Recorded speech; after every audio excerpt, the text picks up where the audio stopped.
Mladi se sorazmerno težko odločajo za zakon, za družino ali pa sorazmerno pozno.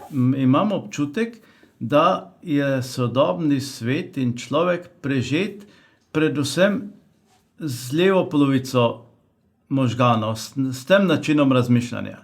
Vsaj občutek, da imam kontrolo, rabim, Tako. ne? Če že v resnici nimam. Ne? Ja, saj ta občutek spodbujamo sebi. In so tudi anksiozni, ne? Imajo občutek, Seveda. da je treba vse Da je nadzorovati. treba vse nadzorovati in vse prej pripraviti. Ja. Ko, ne vem, bom dokončal študij, ko imel službo, ko imel stanovanje, ko bom imel hišo, potem se pa lahko poročim ali pa lahko ustvarjam družino. Zdaj pa za levo polovico tega nikoli ni dovolj. Vedno želi še več. Zato, da to potem odmikam. Ko so včasih rekli, da mora človek biti neumen do takrat, dokler si ni mlad pa pameten. neumen, a ne? Tako, ja,